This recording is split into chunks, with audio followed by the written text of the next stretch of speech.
If you have ADHD, then you've likely encountered time blindness. Time blindness, of course, being the experience of shoe fly. Not that experience. Time blindness, of course, is the experience of not quite being able to estimate how long things take, or not being particularly aware of really anything other than now. For ADHD, time exists in really one of two states. Things either now or not now. And if it's not now, then it pretty much doesn't exist. Understanding time blindness and the extent to which this is true is quite fundamental and extremely valuable in understanding a huge amount of ADHD behaviors. For example,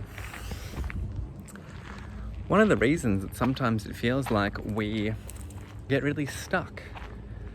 Sometimes if I have a commitment later on in the day, I'm unable to use any of that time effectively. For example, let's say it's a Sunday, I've woken up, I should have the whole day ahead of me, the whole morning ahead of me, but I'm meeting a friend at 4 p.m. that day.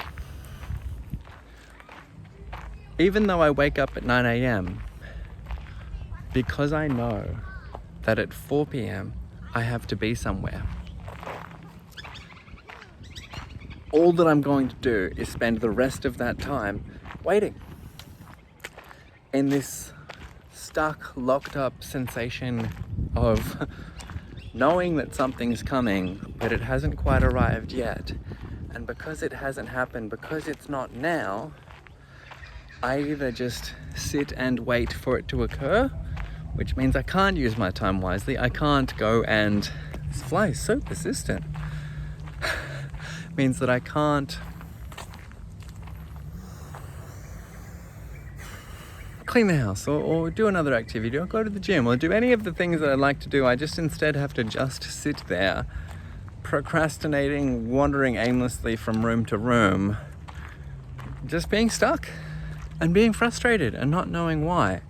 And sometimes that can be such an extensive and unpleasant experience that it can make us too agitated and upset to even attend the thing we've been waiting all day to do anyway. This is one of the components of time blindness. And one day quite soon now, he says, while being time blind, one day quite soon I will be sitting down, setting things up and going into more detail on a lot of these things. For now, I'm just trying to get little snippets, tiny little bite-sized pieces. And in this case, just let you know that what I've just described, if you are familiar with that, if you've had an experience like that, it's normal for people with ADHD. That's part of our experience. A lot of the time, people with ADHD, we don't know that that's a thing. We just go, whoa, what's wrong with me? A lot of my clients have reported to me that it's really valuable, really helpful to them to know that they're just not the only one who does that. And simply being aware that this is a thing that can afflict us, that we can be afflicted by, if that's better language, means that if it does occur, we don't go, oh, why am I like this? Oh, it's that thing that happens to people like me sometimes. And that's less of a burden to bear. So, first of all, being aware that this exists might be just immediately helpful for you. Another thing is being aware of it allows you to plan and manage your time more effectively. For example, I go to great lengths to never schedule anything later in the day if I don't have anything in the morning.